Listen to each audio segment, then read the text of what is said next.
I just watched Apple's 2024 WWDC and I want to share the features I'm most excited about. Let's start with iPad and iPhone home screen customization. Putting icons and widgets where you want and more expansive control panel control will make it easier to design your own workflow. I also really appreciate the ability to lock and hide apps.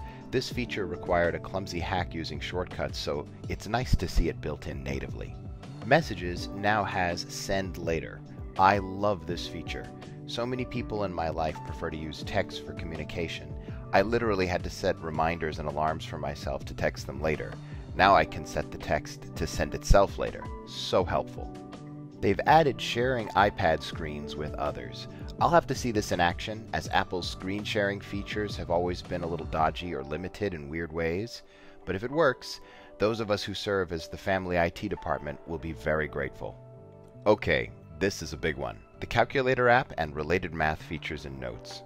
I've already been able to give this a try and it works as shown in the keynote. What's more, for ages I've wanted notes to be able to do simple calculations, similar to how spreadsheets can do math with formulas in tables.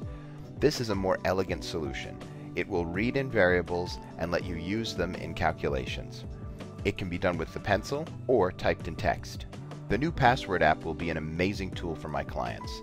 I have been urging anyone who will listen to write down their passwords in a locked note, a dedicated app, or even a little paper notebook for a long time. It was always awkward to go looking for them in the Settings app on iPhone or the Settings section of Safari on macOS. This takes the passwords already stored in Apple's keychain and makes them much more easily manageable. A note about the more sophisticated features that use artificial intelligence. Apple Intelligence. Okay.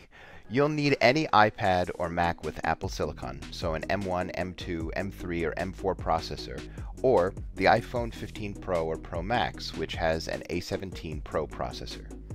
I'm not clear on what features will be available on older processors. My iPad mini has an A15 Bionic and does the handwritten math solving but won't do audio recording transcriptions. If you've ever used Grammarly or some other proofreading software, you're familiar with some of the features Apple will add. Looks like you can get more than just spell check when you write something anywhere throughout the system. You'll also be able to change the tone of your passage. And Siri. Long the punchline of the digital assistant world should be completely transformed into a responsive and aware tool. Apple's saying that Siri will be able to understand regular language even when people make mistakes and change their mind during requests. It should be able to understand what's on the screen of the device and apply context to what the user sees. If this works, as they say it will, it's a game changer, especially for people with accessibility issues. Apple's AI features will work first on device without sending information to anyone for a certain set of basic tasks.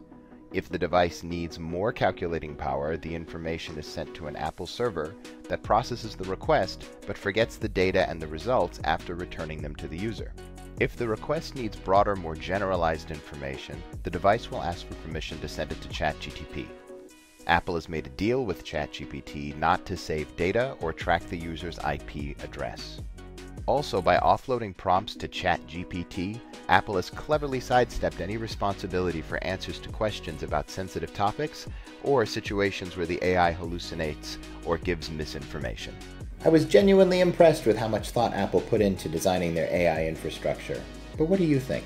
Is Apple AI really what it's cracked up to be? Let me know in the comments below. Hit subscribe and you'll find more of my videos. Hit the bell icon and maybe those videos will find you. Thanks for joining me.